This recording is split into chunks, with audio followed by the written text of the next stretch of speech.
Prontinho.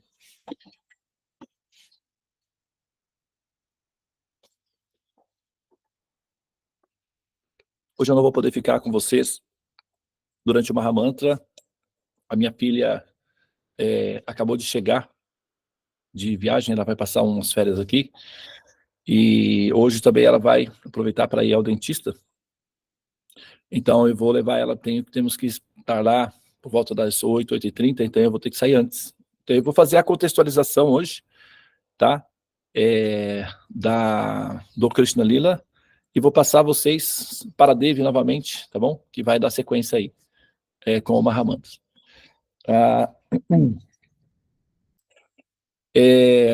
Bom, como a Devi mencionou aí, nós temos esse evento que está em andamento, que é o Advento de Krishna. Antes, porém, eu vou fazer então as reverências ao mestre espiritual, para que nós tenhamos o nosso desenvolvimento aí, a nossa interação de forma mais produtiva possível, que a nossa interação seja uma interação orgânica, que não fique apenas na configuração da mitologia, do abstrato, do superficial, para que a gente possa aproveitar bem esse momento da nossa interação para ser produtivo do ponto de vista da evolução prática, que não seja apenas somente o acúmulo de informações das mitologias da Índia, porque a Índia tem muitas histórias, e assim como em toda parte do mundo, existem muitas histórias. Então eu vou entrar num campo aqui que eventualmente pode ser comparado às histórias das mitologias universais. Isso seria um desperdício, colocar esse evento, ou esse tema, dentro do contexto das mitologias universais. Seria uma pena, é como fazer seria como um risco inadequado na Mona Lisa, Então, isso atrapalharia na sua percepção da beleza plástica do tema, que é o Advento de Krishna, tá bom? Então, vamos às reverências ao mestre espiritual. Om Magyana Timirandasya Gyananjana Shalakaya Chakshurunmilitan Hina Tasmai Shri Gurave Namaha. Om.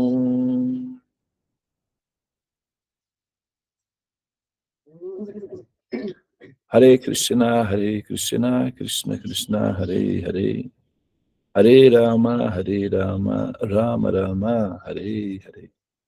Ó energia suprema, amor divina, ó Mahamantra, libertador do ser, desperta-me, eleva-me, envolve-me, protege-me. Hare Om Shanti, Namaste, Om Tat Sat, Hare Krishna. Muito bem. Primeiramente, vamos colocar, assim, a história em si do aparecimento de Krishna não é uma novidade especial que eu precisaria mencionar aqui, porque, como a Devi falou, já existe uma enorme quantidade de literatura que descreve o aparecimento de Krishna, tá? Inclusive, nós temos no nosso canal, no YouTube, vídeos explicando o aparecimento de Krishna, falando o momento do aparecimento de Krishna. Tem uma série de vídeos lá que explica em detalhes o aparecimento de Krishna. Então eu vou vou falar algumas coisas sobre o aparecimento de Krishna, mas eu vou contextualizar se é possível isso ou não, e se justificaria nós, pessoas extremamente ocupadas, com várias atividades importantes na vida prática, se justificaria nós pararmos tudo o que nós fazemos para dar atenção e ouvir sobre esse assunto. Porque eu imagino que você seja uma pessoa ocupada, eu imagino que você tenha ocupações, atividades que você tem que fazer na sua vida e que são muito importantes para a manutenção da sua vida. Eu acredito que você tenha muitas responsabilidades aí na sua vida prática. E acho que eu incentivar vocês a pararem o que vocês estão fazendo de importante na vida de vocês, para dar atenção a mim e ouvir o que eu estou falando, tem que justificar isso, pelo menos do ponto de vista da minha dignidade intelectual. Tá? Então, tem que valer a pena. Porque senão eu estou roubando o tempo de vocês. Eu estou iludindo vocês com histórias. Histórias vocês podem ouvir em qualquer momento. Tem vários contos de fadas, podem assistir filmes, séries na televisão. Então, eu acho que para ser justo com o tempo de vocês e para ser digno do ponto de vista da honestidade intelectual, para mim, como pensador livre, tem que valer a pena. Então eu vou tocar nos assuntos que justificariam ou que fundamentam, tá, o contexto em que nós estamos nos envolvendo aqui, tá bem? Veja bem, primeiramente, nós devemos fazer a seguinte pergunta. Seria possível, porque nós vamos partir do seguinte princípio, que Krishna é a suprema personalidade de Deus. Vamos colocar essa probabilidade aí. Você não precisa acreditar nisso, tá? Eu não estou tentando fazer você acreditar nisso, até porque eu também não me obrigo a acreditar nisso. Eu não acho que eu sou obrigado a acreditar em nada que não seja bem fundamentado ou que seja convincente, pelo menos do ponto de vista empírico. Então nós somos pensadores, observadores, nós somos livres entendedores da realidade. Então vamos jogar com probabilidades. Probabilidades é um processo científico, tá? Os cientistas trabalham com probabilidade. Ninguém trabalha com assertividade absoluta inicial. Sempre é uma probabilidade que se transforma numa hipótese, que finalmente é comprovada, vira uma teoria, que pode ser replicada de outras formas. É assim que se faz ciência. Então vamos jogar com probabilidades, porque todos os seres pensantes precisam delas, inclusive nós, mesmo que nós estejamos inclinadas como almas, ou inclinados como pensadores, a admitir o fato de que Krishna seja, então, a suprema personalidade de Deus, a gente não precisa partir desse princípio. Então, vamos jogar com a probabilidade. Vamos dizer que talvez sim. Por que não? Qual é a definição que diria que não seria possível? Vamos colocar que sim, né? Talvez sim. Agora apareceu aqui um beija-flor, né? Lindinho aqui no nosso jardim, participando aqui da nossa sala dos mantras, né? Está aqui na nossa frente aqui. Nós estamos, né, contemplando ele aqui, participando conosco. Isso chama-se nimitta. Nimitta significa quando uma declaração importante, verdadeira, vai ser dada, um fenômeno natural, gracioso ou espantoso, acontece no ambiente. Então nós temos aqui um nimitta, indicando que nós estamos mais ou menos bem fundamentados aí, pelo menos, né, como um sinal do destino. Então, vamos aproveitar o nosso bom karma e o nosso bom destino para entrar nesse campo aí, porque, então, nós estamos, né, nos envolvendo com temas muito elevados, e isso pode ser uma grande vantagem para aqueles que querem ascender e transcender aos seus limites humanos em termos de consciência. Então vamos pegar essa probabilidade e vamos admitir que Krishna fosse a suprema personalidade de Deus. E daí? Isso já necessariamente diz que ele nasce no mundo material, chamado material? Né? Vamos dizer que ele seja Deus. Isso significa que Deus vem ao nosso planeta? Seria possível isso? Nós, meros insignificantes, né, como o Carl Sagan, pelo menos ele tem essa visão humana, né? Apesar de toda a tentativa do cético de enaltecer o ser humano, no final acaba diminuindo bastante, porque ele vai partir do seguinte princípio: nós, meras criaturas insignificantes de um pálido ponto azul no céu. Ele vai partir desse princípio aí, né? O Carl Sagan. Mas o nosso planetinha é pequenininho. Tá? Essa é a opinião dele, tá bom? Eu só mencionei aqui, só como referência. Não é a minha opinião. Mas o nosso planeta é pequenininho. Pequenininho, mas muito pequenininho mesmo. Em relação ao universo, voilá, onde está? Quase não dá para ver, tá? Tal é a dimensão da pequenez do nosso planetinha, que é uma bolinha azul super frágil, flutuando a esmo no espaço. E aí estamos nós, nessa bolinha azul, flutuante, pequeniníssimas, né? Aglomeração de seres aleatórios no universo. E, de repente, por que havendo Deus, supomos que houvesse Deus, e admitindo que a possibilidade dessa pessoa, Deus, fosse Krishna, o que justificaria essa pessoa sair da sua dimensão nível Deus e entrar na nossa realidade e nascer parecido, inclusive, como ser humano. Faria algum sentido para você? Seria possível isso? Deus, pessoalmente, teria essa capacidade ou essa disponibilidade de vir e interagir conosco aqui, seres humanos, na Terra? Seria possível isso? Do ponto de vista, pelo menos, conceitual, seria possível, do ponto de vista, ao menos psicológico, admitir essa possibilidade prática antes de nós começarmos a falar que ele fez isso, fez aquilo, fez isso, fez aquilo? Primeiramente, é correto afirmar que seria possível que Deus viesse na nossa Terra, o pálido ponto azul, a bolinha azul, flutuante no espaço sideral? Nós seríamos relevantes assim, dentro do contexto, a ponto de chamar a atenção de Deus para que ele se interessasse e nascesse entre humanos? Ué, os livros predominantes na Terra, que norteiam a mente dos pensadores, teólogos, não dizem que é impossível sequer ver Deus, o que dizer de ele aparecer na Terra? E de repente agora nós estamos comemorando o advento de Krishna. Ou isso é mitologia, ou tem que ser explicado. Procede ou não? Tá? Se os livros que predominam na humanidade, que são o monopólio de Deus, né? Quando você fala de Deus, tem um monopólio. São 3 livros: Torá, base, Bíblia e Corão. Esses 3 livros dominam o monopólio do conceito Deus. Qualquer pessoa que pensar em Deus cai nesse monopólio. Tá?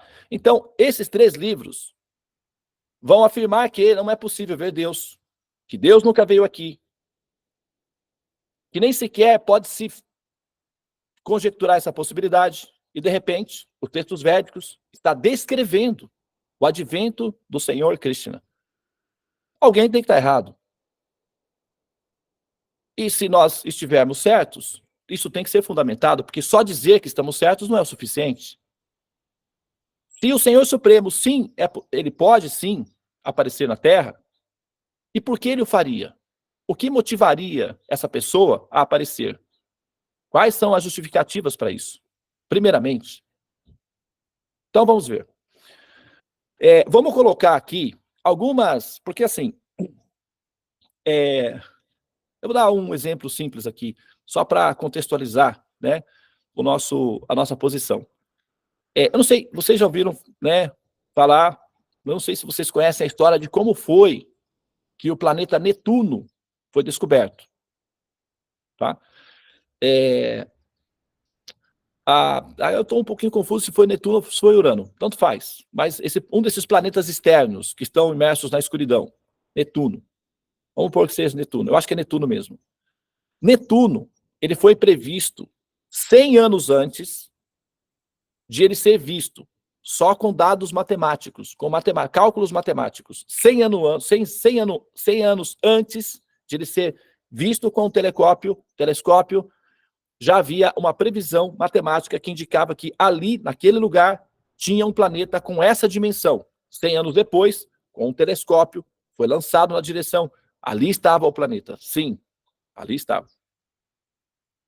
O átomo, por exemplo, eu não sei se vocês sabem, recentemente foi criado um microscópio eletrônico que foi capaz de filmar o átomo em atividade, filmar, e ele foi fotografado. O conceito de átomo já existe na humanidade, pelo menos, né, assim registrado, há mais de 2.000 anos. Conceito de átomo. Só que ele só foi visto realmente agora, no século XXI. Tá? Então, nós lidamos com um conceito durante séculos sem ver esse conceito, interagindo com esse conceito, sabendo que esse conceito estava lá, embora não pudéssemos vê-lo. Porém, agora já podemos. Então, tem microscópio eletrônico que consegue fotografar o átomo. Tá? Então, o que eu quero dizer com isso? Que o empirismo filosófico, a filosofia admite nos processos empíricos uma alta probabilidade de existência de um ente, muito embora ele não possa ser definido ou identificado imediatamente. Então, isso é empirismo filosófico, as hipóteses de realidade são todas baseadas nesse processo. Então, a gente vai usar esse mesmo modelo para admitir a possibilidade de que haveria, tá, uma pessoa que nós poderíamos admitir como suprema, ok? Não vamos dizer que essa pessoa seja Krishna, ainda não. Vamos só admitir que haja essa pessoa e que haja essa probabilidade. Se houver essa pessoa, então a gente pega todos os livros sagrados na humanidade que falam sobre essa pessoa, ok? Tem coisas que são boas, tem coisas que são melhores, tem coisas que são perfeitas. Uma coisa perfeita não precisa necessariamente diminuir ou eliminar o benefício de uma coisa melhor. Só que uma coisa perfeita inclui o que uma coisa melhor tem e com um adicional a mais, de ser mais bem elaborado. Tá? Então, quando eu faço essa comparação entre os livros sagrados, ou as religiões, os sistemas teológicos, os paradigmas que admitem essa probabilidade, eu não estou dizendo que elas estejam inadequadas. Só que tem certas coisas que têm um ato de perfeição mais bem elaborado. E como consumidores desses conhecimentos, nós temos o direito de discriminar entre eles para assimilá-los. Porque a conta, quem paga somos nós, no final das contas. Qualquer paradigma, qualquer conjunto de conhecimento que você aceite na sua cabeça, a conta final é sua. Por quê? Aquilo vai elaborar dentro de você, vai metabolizar dentro de você, vai produzir reações químicas, sensações. E é você que consome essas sensações. É você que experimenta esses resultados. Então você tem que estar bem atento ou atenta para o que você coloca ou aceita dentro da sua cabeça, porque isso vai produzir reações químicas no sistema neurológico. Não é simplesmente acreditar, ter fé. Isso vai reagir neurologicamente e produzir química. Essa química vai descer no sistema, na corrente sanguínea, e vai chegar ao coração produzindo emoções. Tá? Então, a gente tem que saber o que nós estamos aceitando sobre nós. Então, agora vamos colocar que esse Deus tenha uma natureza maternal, que ele seja o pai. Né? As pessoas não dizem isso, nós não dizemos isso. Ó pai, pai, ó meu querido pai, né? Esteja comigo, me acolha, me proteja, pai.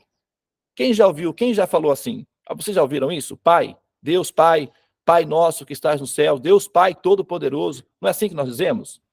Ou estou fora da rota? Estou na rota, certo? Eu, pelo menos, né, estou mantendo aí um certo padrão de referência. Agora, eu sou pai adotivo. Eu tenho uma filhinha adotiva, inclusive ela está aqui. Dorminhoquinha, por enquanto, está lá em hibernação. Mas está aqui comigo no meu espaço. A minha filha biológica, que chegou hoje, e eu tenho uma filhinha adotiva que está aqui passando uns dias com a gente no espaço. No espaço sideral, no nosso espaço aqui, né? A nossa seva, no espaço. Bom, eu sou pai adotivo, tá? E quem convive comigo pode sentir o imenso amor que eu tenho por ela, até porque ela é pequenininha, então, assim, tem a conotação de ser como se fosse, às vezes eu falo com ela assim, não tem diferença, e tem a Shanti, né? A nossa cachorrinha de estimação, né? E tenho ela. Às vezes ela fica assim, mas com aquela sensação de que filha adotiva é artificial, né? Não é verdadeiro, o amor não é verdadeiro. Aí eu falo para ela, olha a Shanti não é minha filha biológica, mas você vai dizer que meu amor por ela não é verdadeiro? Não existe isso. Amor é amor. Amor é em toda circunstância. O amor que eu sinto por você é verdadeiro, não importa. Não tem, o amor ele é absoluto. Não importa se é por um gatinho, se é por um cachorrinho, ou se é por uma filhinha adotiva, ou se é por uma filhinha biológica. Amor é igual é absoluto. Não existe essa diferença do ponto de vista do amor.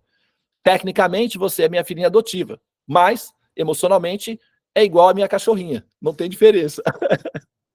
Brinquei com ela assim, né? Mas é verdade. Essa aqui é a verdade, entendeu?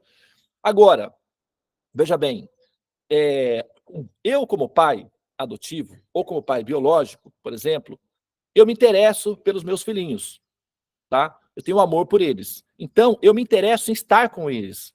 Eu me interesso em me envolver com eles, em participar da vida deles, tá? Isso é natural de qualquer pessoa que é um pai e, ao mesmo tempo, tem um coração maternal. Ele vai querer estar, ele vai querer, inclusive, essa pessoa vai querer que aqueles que o amam, ou pelo menos aqueles que ele ama, se interesse por ele também. E se aqueles que ele ama não se interessar por ele, ele vai à luta até conseguir essa atenção de amor. Porque aquele que ama não se contenta apenas em amar, ele precisa que a outra pessoa amada também o ame. Então ele vai à luta em busca desse amor. É assim que funciona. Pelo menos é assim que caminha a humanidade. Aqueles que desistem de conquistar os seus amores, guardam no coração a experiência maravilhosa de terem lutado pelo amor. Ok? Que é o que vale a pena. Errar tentando acertar.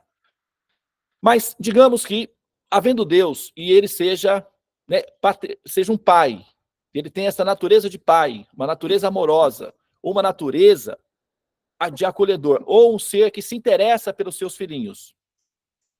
Tá?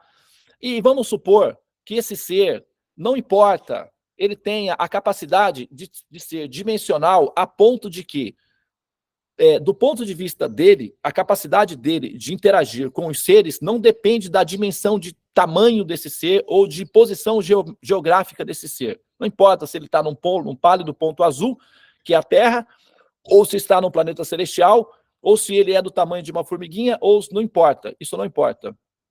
Porque não importa a característica do ser externo, como o ser se manifesta, não importa o tamanho do ser. Se você tem um hamsterzinho que é desse tamanhozinho, ele cabe na palma da sua mão e você faz carinho nele, ou se você tem um cachorro enorme, que é 2 vezes maior que você, e você ama esses 2 seres, você vai ter carinho com os 2. Não importa. E você é capaz de amar 2 seres dimensionalmente diferentes. E digamos que o seu cachorro, enorme, gigante, gosta de correr, e aí fica na fazenda. E o seu hamster fica no cima da sua mesa de trabalho, que ali você dá a comidinha para ele, ele fica ali e tal, e interage com você, tem a casinha dele. E esses 2 seres moram em lugares absolutamente diferentes, distantes, 200, sei lá, vamos dizer que seja 100 quilômetros de distância um do outro. Mas você dá um jeitinho de visitar o seu cachorro, pelo menos de ver pela tela. Alguma coisa você vai fazer. Se for um cavalo, por exemplo, né? Tem pessoas que têm cavalo. Não abandona, larga lá para sempre. A pessoa vai lá. Assim, a pessoa não se esforça, porque o amor não move a pessoa a se esforçar um pouquinho e se adaptar. Assim, não importa o tamanho do ser. A questão do amor não tem a ver necessariamente com a dimensão do ser. O amor é absoluto. Agora, imagina que vocês fossem meus filhos, tá? E vocês ouvissem falar de mim, a mãe de vocês dissesse, porque o pai de vocês é uma pessoa assim, porque o pai de vocês é uma pessoa assada, porque isso é aquilo. Não vai ter um momento que vocês vão dizer assim, mas como é o meu pai? Você tem uma foto, minha mãe, dele? Podemos falar com ele? Por que ele nunca vem nos visitar? O seu pai é uma pessoa muito importante e ocupada. Ele não pode vir te visitar. Qual é a sua sensação? Como você vai se sentir? Você vai se sentir importante, amada, relevante? Você vai se sentir uma pessoa realmente querida por esse pai? Não importa se ele for importante, poderoso, grandioso, famoso. Para você, nada disso importa. O que você quer é apenas um carinho, um abraço, um acolhimento, um momento de ternura, que ele se importe com você. Isso é amor. Mas se a sua mãe diz, o seu pai é uma pessoa muito importante, distante, inacessível, inatingível, que vantagem isso tem para você? Qual é a vantagem disso? Isso vai te inspirar a ser feliz, a se sentir um ser amado? Que esse pai é tão importante que não vem nem sequer, ao menos uma vez no ano, para visitar você? É complicado, hein? É complicado. Porque isso tem efeitos psicológicos sobre a humanidade. A ideia de que Deus está lá e não tem tempo para vir. É tão ocupado, é tão importante e é tão inacessível que ele não tem. Ele é tão grandioso que a grandeza dele não dá a ele a capacidade de se fazer acessível ou de vir nos visitar. Então é um prisioneiro da grandeza, né? No caso dele, seria então. Poderia admitir isso daí, como pessoa, como ser, como filho, vamos dizer, assim, que não pode ter essa relação com o pai, porque ele é muito importante e distante. Eu me sentiria, sinceramente falando, preferia, para mim tanto faz, ter ou não ter, tanto faz. Ok? Agora, o contrário também é válido.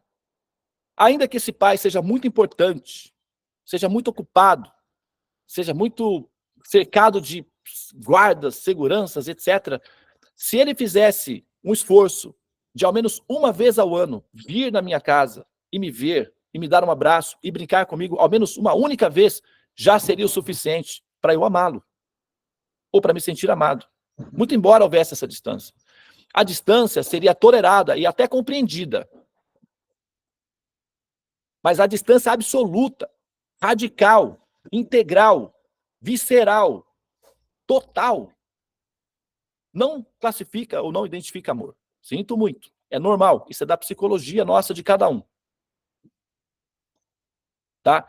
Então, nós partimos do princípio de que há Deus e de que ele jamais, por condições técnicas, por logística, por deficiência tecnológica ou por, sei lá, indisposição intelectual, ou porque nós somos tão hediondas, assim, desamáveis, não amáveis, ou rejeitáveis, que ele sente ojeriza, ou nojo, ou sei lá o quê, que não possa vir nos ver? Será que nós temos uma doença tão contagiosa, talvez, sei lá, o quê que nós temos em nós, que ele não se interessa por vir? Então, qual é o resultado psicológico sobre nós? Depressão, ansiedade, angústia, abandono, medo, insatisfação, frustração. E para quem nós vamos transmitir esse sentimento? Para aqueles que nascem de nós, nossos filhos. Nós vamos transmitir essa depressão a eles. Então, o que tem aqui, entra aqui, afeta os seus. Então, não é só uma questão de acreditar, eu acredito no que eu quero, cada um acredita naquilo que quiser. Verdade. Mas tem consequência. Então, vamos pensar bem o que nós estamos fazendo.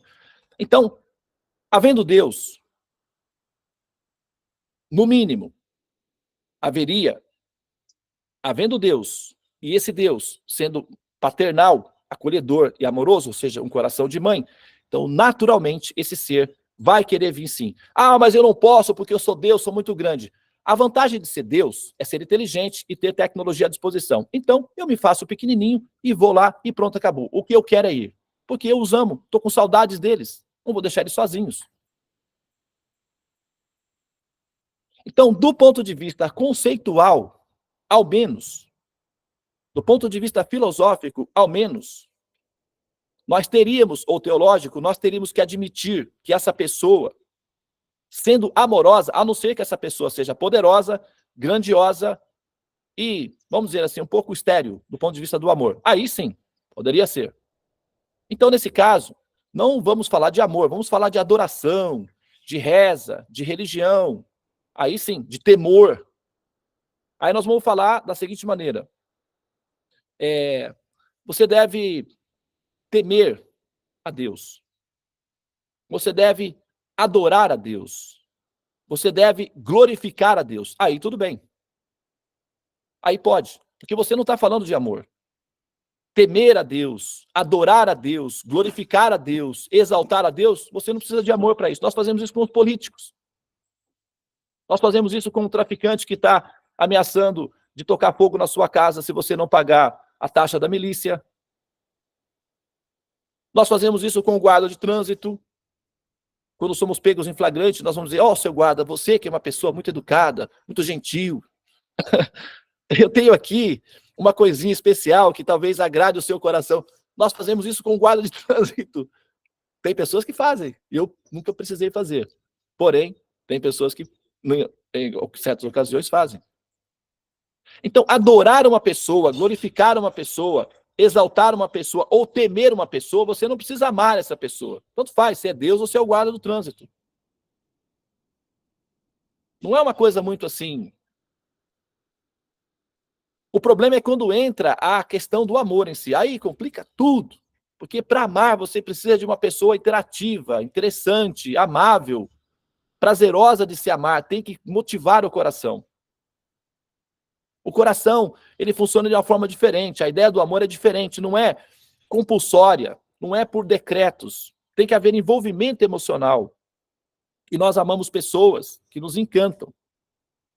Nós amamos pessoas que nos fazem felizes, que têm, assim, características nela, que nos inspiram a amá-la. Pessoas gentis, pessoas bem-humoradas, né? Pessoas que são adaptáveis, são flexíveis, né? Pessoas que, se precisar, se adapta ao local. Nós temos, né, uma pessoa aqui com esse movimento no momento, né, no nosso espaço.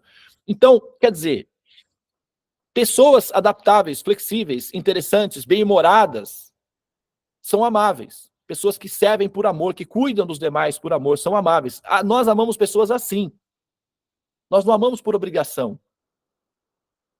Tem filhos que não são amáveis. Os pais não são obrigados a amar filhos, assim, mal-humorados, tirânicos, sabe, mal-educados, abandonadores, exploradores. Os pais não têm obrigação nenhuma de amar uma criatura assim. Ele pode cuidar, como o Dharma, mas amar é outra coisa diferente. Filhos não têm obrigação de amar pais ou mães narcisistas, trevoltosos, irados, assim, avaros, mesquinhos. Filhos não têm obrigação nenhuma de amar pais assim. Honrar, respeitar os pais, todos os filhos têm obrigação capital. Não importa a qualidade psicológica desses pais. Obrigação de honrar e respeitar. Amar é outra coisa. É diferente. Tá? Então, se a ideia é amar a Deus, nós precisamos de um ser amável e não um ser meramente adorável. Porque não funciona. E aí, se nós vamos dizer que nós amamos um ser que nós desconfiamos ou que não nos inspira a amar, isso chama-se cinismo, isso. Na psicologia, chama-se neurose. Então, é uma neurose coletiva, essa ideia de amar a Deus, se ao mesmo tempo esse Deus, essa ideia é de que esse Deus nunca tem interação. Como é que você ama um ser que não interage com você? Imagina você, aquele amigo que não vem para suas festas, que não te convida para as festas, que só manda mensagem. Não tem esse negócio, esses casos hoje de mulheres que amam pela internet? O cara manda mensagens de amor, romance, a menina fica toda encantada, mas o cara nunca tem tempo de uma chamada de vídeo. 3 meses namorando, nunca tem tempo de trocar, bater um papo, uma chamada de vídeo. Qual é? Fala sério. Só mensagens românticas. Não dá certo. Entendeu? Então, quer dizer... Agora. Tá? Então, acho que eu contextualizei aqui a tese inicial, para vocês terem pelo menos uma ideia de que se vocês ficarem assim, numa posição em que vocês precisam amar um ser que vocês não têm condições de interação, eu sinto muito, tá? Em algum momento vai dar errado.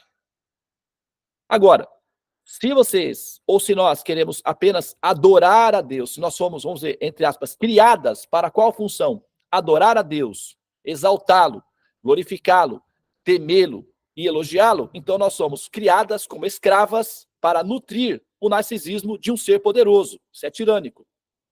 É uma posição esquisita essa, sinceramente falando.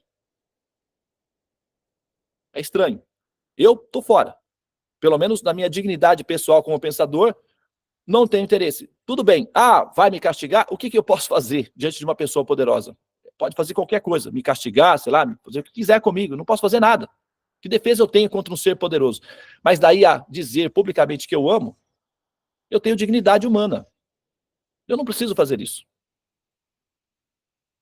Posso adorá-lo, posso honrá-lo, posso elogiá-lo, posso glorificá-lo, porque isso é uma técnica de diplomacia de relacionamentos quando você lida com uma pessoa perigosa e poderosa. É normal.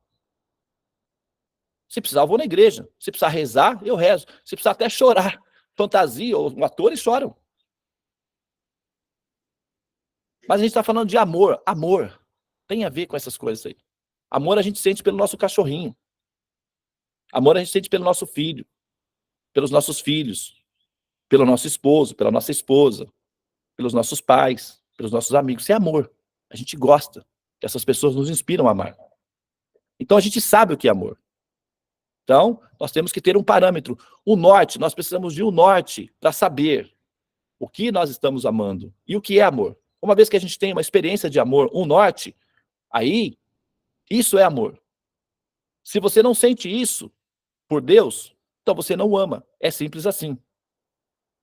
Você o adora, você o teme, você o glorifica. É outro departamento. Amor é uma coisa. Diplomacia é outra. Ok?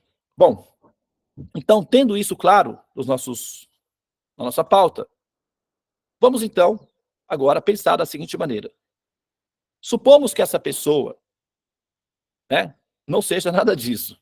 Essa pessoa seja sensível, seja interativa e venha, assim, dar uma visitinha, pelo menos eventualmente, para estar conosco. Então agora a gente rastreia toda a literatura que tem disponível no planeta Terra e vamos verificar qual delas fala sobre isso especificamente de maneira objetiva. Isso é ciência, gente, não tem a ver com fé. Eu não estou fazendo nada de fé aqui, tentando convencer vocês de entrar para a minha seita, para a minha religião. Eu não tenho interesse nisso daí. Religião tem bastante, vocês... só que tem efeitos colaterais. Nós estamos fazendo um critério de seleção baseado na razão, no raciocínio, na capacidade que nós temos de compreender as coisas, entre uma coisa boa, de uma coisa melhor, de uma coisa perfeita. Isso é racional, nós temos inteligência, isso é disponível, está à nossa disposição para ser utilizado como recurso de verificação. Não é bem com fé. A fé vem depois que você consegue ter uma percepção de compreensão e aumenta a sua fé. Mas a fé pode se mudar também. Pessoas que são muçulmanas, vira cristão, depois vira ateu, depois volta a ser budista, sei o quê, satanista. O pessoal fica andando para lá e para cá, de torta direito, de ponta cabeça, de qualquer jeito. Fé é volátil, fé é volúvel, fé é frágil. Compreensão é o que nós precisamos. Conhecimento é o que nós precisamos. Tá? Então, partindo desse pressuposto, de que essa pessoa venha, a gente rastreia, então tá, quais são o que material didático nós temos à nossa disposição para nós partirmos para uma investigação mais personalizada. Qual desses textos, qual dessas descrições sobre Deus vai dizer que essa pessoa esteve aqui e interagiu? Na Terra, pelo menos nesse pálido ponto azul, nessa egrégora de seres humanos e, eventualmente, seres humaninhos, aqueles que... tem alguns por aí soltos, tá? Nessa humanidade nossa aqui, querida do coração, porque não se cospe no prato que se come, ok? Nós temos uma única literatura disponível que fala sobre esse assunto, uma única. Se vocês tiverem outras que vocês conhecerem, por favor, nos apresente. Porque como nós estamos oferecendo tudo que nós temos para vocês, qualquer tema que vocês escondam de nós não é justo. É pelo menos injusto. Para conosco. Então, qualquer informação que vocês tenham, informações práticas, formais, registradas, documentadas, que descrevem essa relação da pessoa suprema interagindo diretamente com os seres humanos, por favor, disponibilize. É justo e leal do ponto de vista das trocas que nós estamos tendo. Entretanto, formalmente, a única literatura na Terra, no globo terrestre, que descreve esse fenômeno, chama-se Vedas. Eu sinto muito, não é culpa minha. Eu gostaria de ter até... Se tivesse uma variedade, seria até melhor, porque quanto mais variedade você tem, melhor fica as probabilidades de pesquisa, de comparação. Seria até interessante se tivesse várias. Mas temos apenas uma, chama-se Vedas. E isso não tem a ver com a minha decisão pessoal, tem a ver com o que está disponível para pesquisa.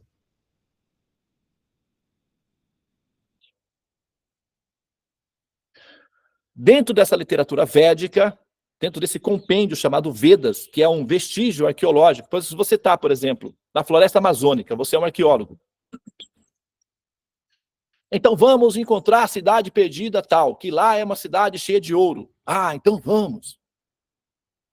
O que a gente tem à disposição aí para começar o negócio? Tem histórias, o povo conta histórias de tal cidade que é assim.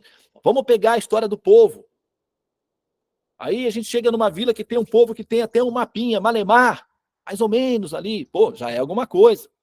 Pega o mapinha, pega as histórias do povo e vai montando o quebra-cabeça e vai lá, encontra a cidade. É assim que os arqueólogos fazem. Assistam documentários de arqueologia, de descobertas de cidades perdidas, por exemplo. Pompeia era uma cidade que, durante séculos, foi considerada a mitologia da Grécia, Pompeia. Até que um arqueólogo, usando recursos, informações e mapinhas, restinhos de mapinhas, foi lá e encontrou a cidade de Pompeia. Hoje a cidade está lá, qualquer um pode visitar. É assim que arqueólogos fazem. Pegam resíduos, juntam e encontram. Então, nós estamos fazendo uma investigação procurando a cidade perdida, Deus. Aí tem as histórias do povo. São os livros que contam as histórias. Dessas histórias, qual a que tem a maior definição, resolução de informação? Aí a gente pega esse mapinha e vai em cima dele. É assim que faz arqueologia. Com teologia é a mesma coisa. Você pega as histórias do povo, porque o povo conta muita história. E como é que você vai saber? O povo é o povo, né? Então, como é que você vai saber? Você tem que ter um critério, uma referência. Dessas histórias, que são registradas formalmente na Terra, o único compêndio de histórias registradas, de informação detalhada sobre esse evento, está dentro dos Vedas, especificamente, e nenhuma outra.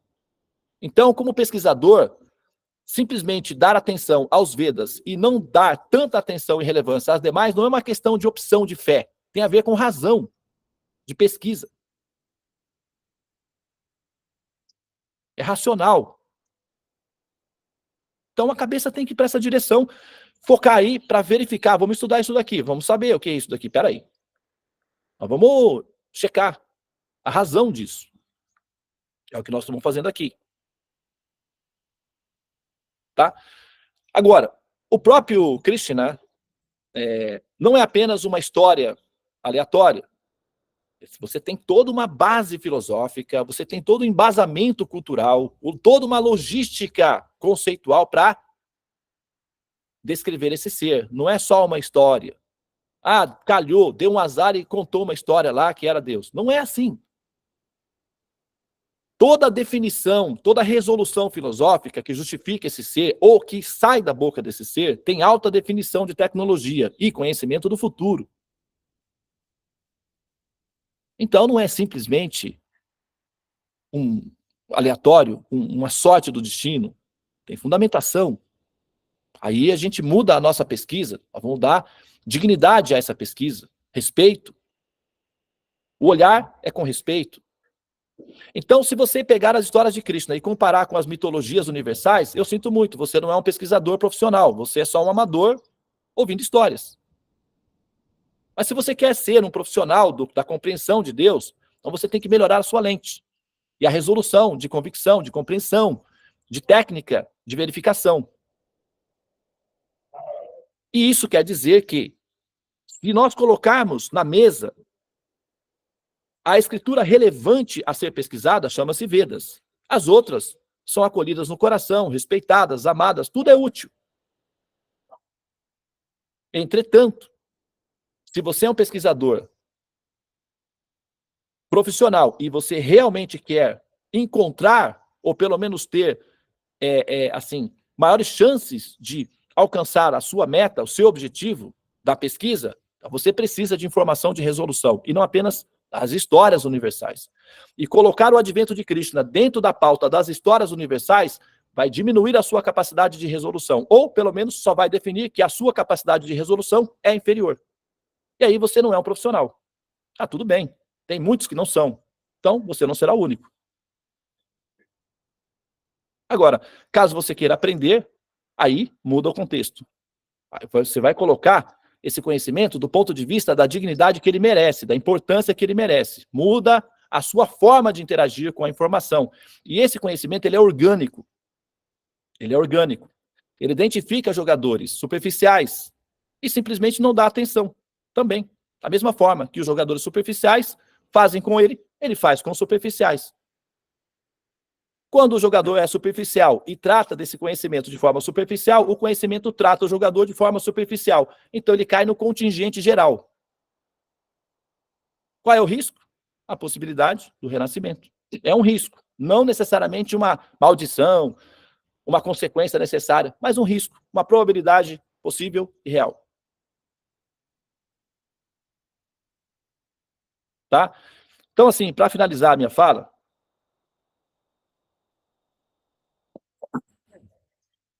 o Krishna, a suprema pessoa que ama seus filhinhos queridos, tá? Vamos partir desse princípio, vai dizer de si mesmo. Ele vai dizer de si mesmo. Aí não sou eu que estou falando, ele mesmo que falou. Vamos verificar a consistência do que ele está falando. Ele vai dizer de si mesmo, Teshan, Satata Yuktanan Bhajatan Priti, Priti Purvakan, Dadami, Budyogantan Yena Manu Payantite. Então ele vai dizer o seguinte, aqueles que me são queridos ao coração não estão perdidos para mim. Eu vivo por amor a eles. Eles, sinceramente, tentam me alcançar. Pobrezinhos, são tão pequenininhos. É até engraçadinho a tentativa deles de me compreender. É tão fofinho. Eu os amo prontamente. Agora, eu sei que eles não conseguem compreender plenamente, porque é complicado, hein? Mas tudo bem. Eu posso resolver isso. Eu dou a eles inteligência, compreensão, pelo qual eles poderão vir a mim, me compreender, me apreender, me ter plenamente para si. Ele falou isso. Isso significa que ele tem tecnologia disponível para conceder ou para nos atualizar de maneira que nós possamos visualizá-lo. Depois ele vai dizer o seguinte, Teshan evanukan partan aham agyanajantamah nashayami atma bhavaisto gyana de pena bashotaha. Então ele vai dizer o seguinte, então é verdade que esse ditado é válido, entre amigos não há segredo? Bom, se assim for, e se eu for um amigo, entre nós não deverá haver segredos. Por isso, estando eu residindo em seus corações, e tendo eu compaixão e amor a eles, e eles estando embevecidos de amor por mim, destruirei com a luz brilhante dos meus conhecimentos toda a escuridão que surgiu do contato deles com a ignorância. Então eles poderão me ver, me ter. Agora, para facilitar o campo de visão, para que eles possam me ver, porque pobrezinhos, qual a chance que eles têm de me ver? É tão distante, o espaço das distâncias universais são tão colossais, da Terra para o Sol, por exemplo, são 155 milhões de quilômetros de distância. Como eles vão me ver? Pobrezinhos. Eles não vão conseguir.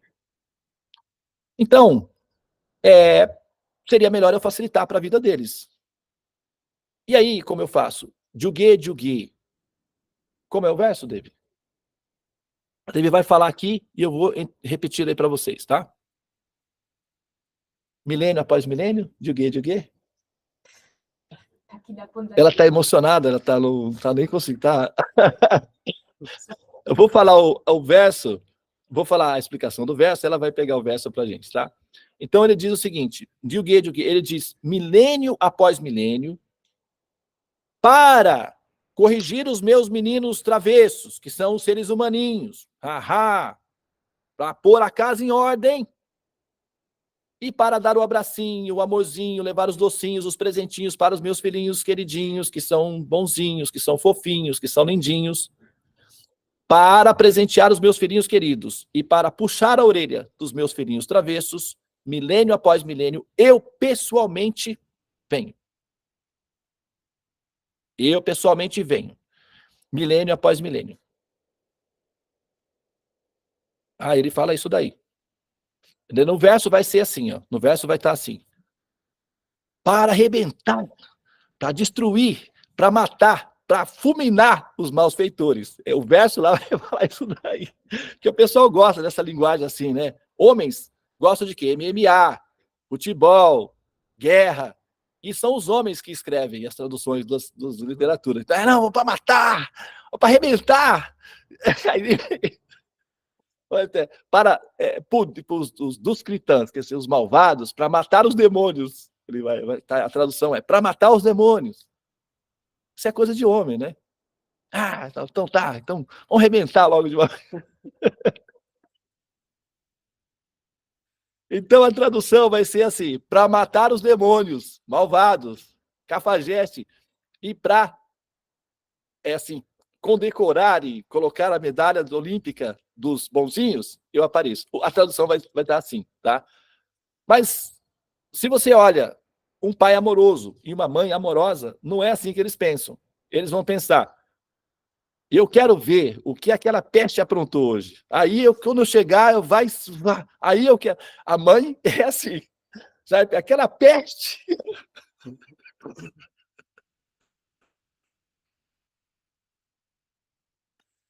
A mãe já chega ligado nos 220. Quando abre a porta, o foco é na peste.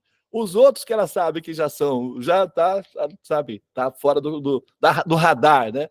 Mas uma mãe chega, já pensa assim, o que aquele aprontou hoje? Aí vai lá, já vai primeiro saber o que foi, que está tudo ok, se não fez nada de errado e tal. Mas se está tudo bem, ela se acalma o coração. Então, normalmente, os pais, eles chegam em casa, eles querem, né, ter carinho com seus filhos, mas também vão puxar a orelha daqueles que fizeram, né, artes, fizeram travessuras, vai corrigir, vai pôr de castigo, vai pôr na cama sem televisão, todos os outros vão assistir um filmezinho com pipoquinha. Esse menino só vai comer uma sopinha e vai para a cama dormir. Quem já passou por isso daí sabe que pais amorosos fazem assim. Educam os travessos e parabenizam e né? Ou seja, premiam os benéficos, os bonzinhos, os educadinhos. Então, Krishna, ele vai dizer na Bhagavad Gita, milênio após milênio, para educar os meus filhinhos travessos e para abraçar os meus filhinhos queridos, me divertir com aqueles que me amam, eu apareço. Ok? 7 e 8. E o verso é Bhagavad Gita, capítulo 4, verso 7.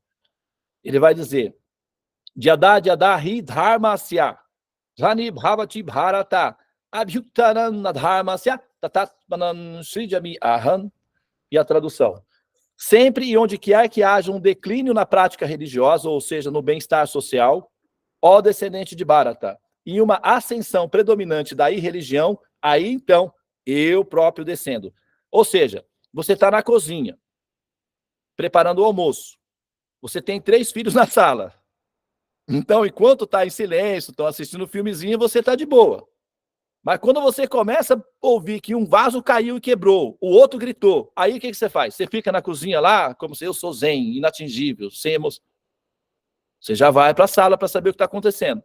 Então é assim, pais amorosos fazem isso. O que ele está dizendo aqui? Sempre, onde haja um problema social aí, eu apareço para colocar a casa em ordem. Porque eu sou atento, eu sou um pai amoroso, uma mãe cuidadosa. Eu não vou deixar a coisa degringolar, eu não vou deixar os meus filhos se machucarem para só depois aparecer. Não é assim que pais amorosos fazem. Pais amorosos, quando a coisa está séria, eles aparecem. Não sei se vocês têm experiência disso, mas o normal é isso. Não é isso? Muito bem. O próximo verso para a gente finalizar aqui, tá?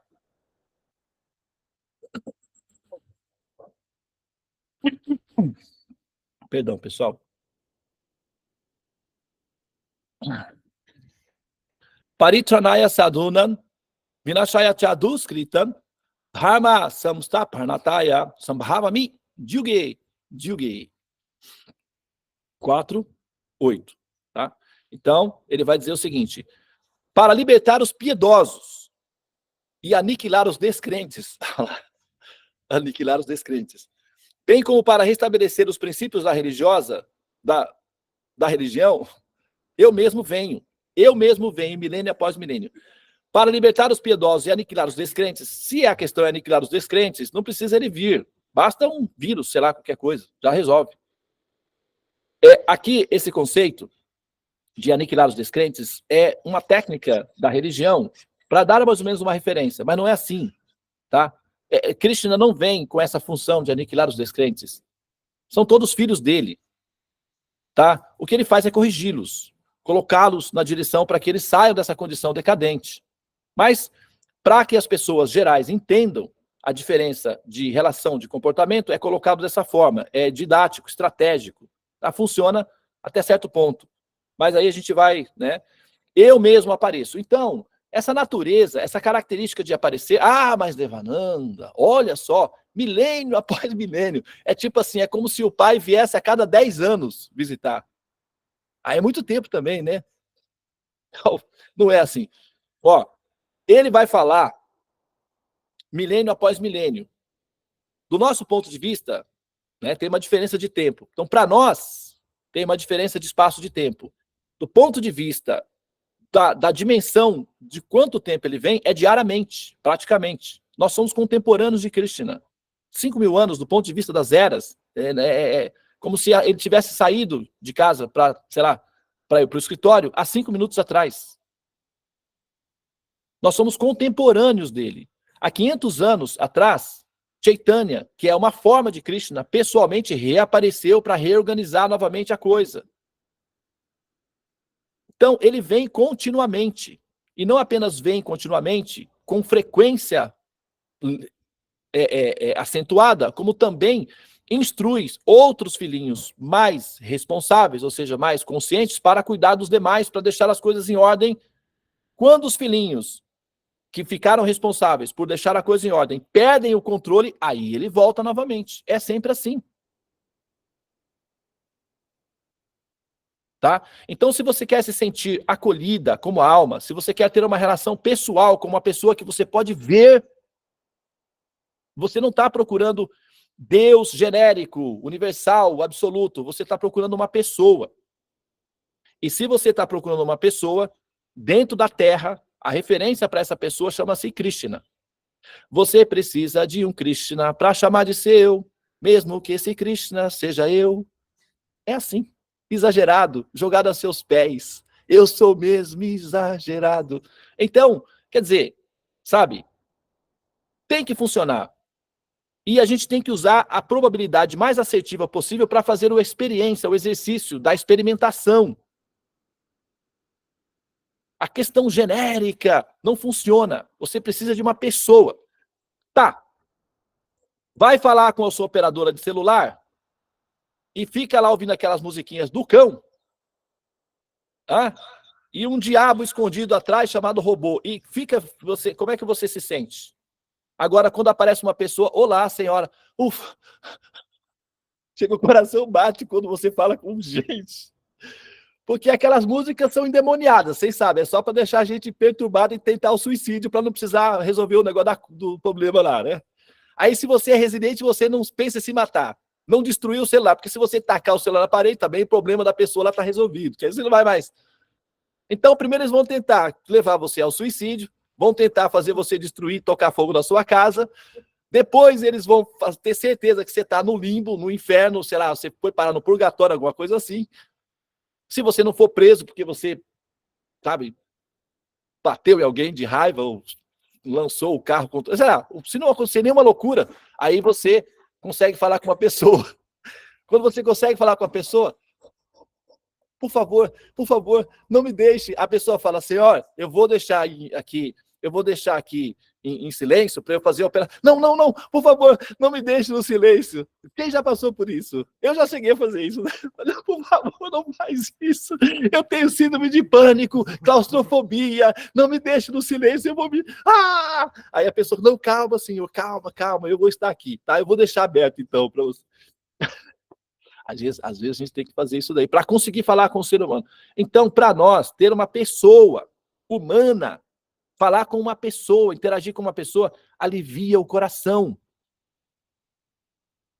Então, você ter uma pessoa a quem você vai direcionar a sua intenção, o seu pensamento, a sua conversa, o seu diálogo, alivia o coração. Faz bem para a cabeça, gente.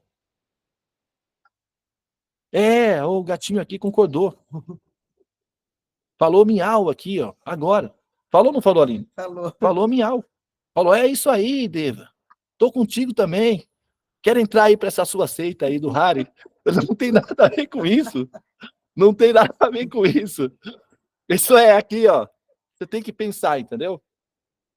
Tá? Então é isso, pessoal. Vou liberar vocês aí, tá? É porque eu também estou com os meus compromissos. Agora, as histórias de Krishna já estão disponíveis, tá? Semana que vem a gente vai voltar a falar sobre esse tema. Aí nós vamos contar direitinho o movimento, o estilo, a técnica, a questão toda de como é que Krishna, tá? Apareceu. Também tem vários vídeos no YouTube. O Krishna conhece alguns, a Devi, né? Aqueles que vocês, sabe, quem quiser disponibilizar no grupo canais que falam sobre Krishna, tem um do Purushottaya, chama-se Purushottaya Swami. Acho que você, Krishna, você conhece, né, o canal do Purushottaya Swami? Então, você pode disponibilizar no grupo para o pessoal ouvir as descrições, das narrações do advento dos passatempos de Krishna.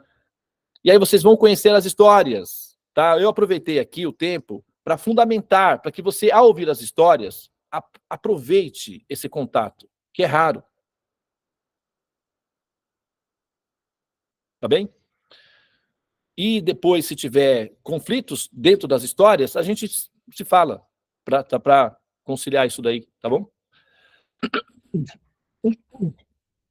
Muito bem.